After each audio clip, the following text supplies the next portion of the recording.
What's going on, everybody? Swagdos here, back with another video covering Call of Duty Black Ops Cold War.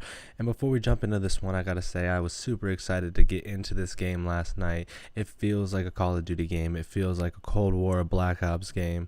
It feels very much like an older Zombies game with the newer mechanics added into it, which is what I think they got the best of both worlds. So I'm super excited to cover this one. Super excited to bring you going forward with Cold War. So if you haven't already, make sure you subscribe to the channel and drop that like button if you enjoyed this video. It helps me out a lot, so thank you guys. Without further ado, let's jump right into it.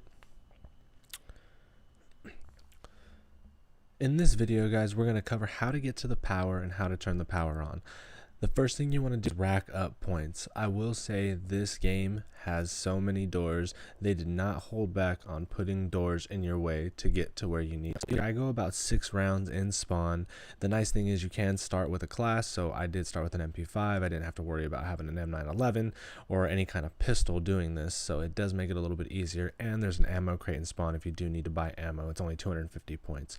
But I do recommend stacking up quite a bit of points because it does cost, I would say, roughly $6,000 to $8,000 to get to power from spawn. So first thing you got to do, rack. Next, once you've racked up all your points, I think I have about 94, roughly 9,500 here. You don't need that much. I'd say you need somewhere between 6 to 8. You're going to head to the green door and spawn. You're going to go through the green door for the 500 points. Super easy, first door of the game, obviously. As you go, they do get increasingly more costly. So here we see 750 up the stairs door on the right. You're going to head straight down the hallway all the way to the back by stamina up and hit the door on your left. And again, just keep following the purple arrows. The purple arrows will take you all the way down to the power room. Run down underneath the plane wing, and then there is a cave that you can open up.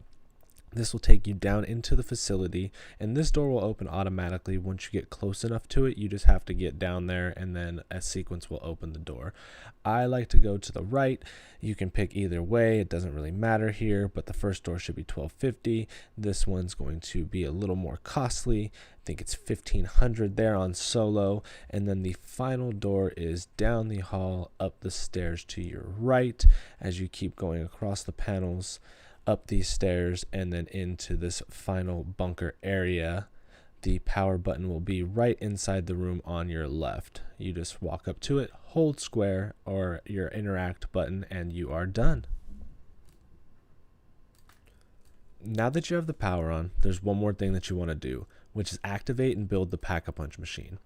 In order to do this, you head back down into the bunker where you turned on the power, and there's two. They must have waypoints to them, so you'll know exactly which ones they are. They're also red, and when you interact with them, they'll turn to green. That way you know they've been pressed. After you've hit both of the terminals, the machine in the center of the room will start to turn from red to purple and gather dark energy into the center of the room. You'll see a portal open up here shortly, and as soon as that portal opens, you'll be able to walk up to it and interact with it. Now, it's very important when interacting with this portal to know that you need to hold your interaction button down, or else it won't start the sequence to teleport you. The other thing that I wasn't aware of at first is you still can move after the teleportation has been started you, and if you don't move away, they will down you and you will go into the dark ether down and have to use your self revive to get back up. So that's happened to me. So just be aware that if there's zombies coming up to you, you still can start the sequence. It takes a few seconds to teleport you into the dark ether, so just be aware of that. The final step to opening pack is traveling to the final waypoint on your screen while in the dark ether. Getting to this waypoint is going to take you to one of the portals around the map. It's usually one of 2 locations because the room that it drops you through the floor into is locked prior to going through this portal. Once you fast travel for the 500, you'll be into a room. You'll see the Pack-a-Punch part behind you in the back of the room, and the door will then open. Now that you have this piece, you got to run back to where you teleported into the dark ether, and there'll be a machine there that is not built. Run up to the machine, place the part that you gathered, and now you have the Pack-a-Punch machine.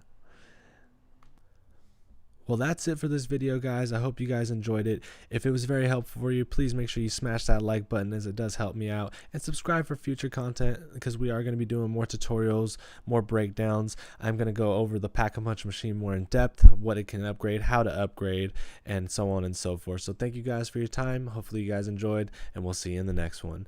Peace.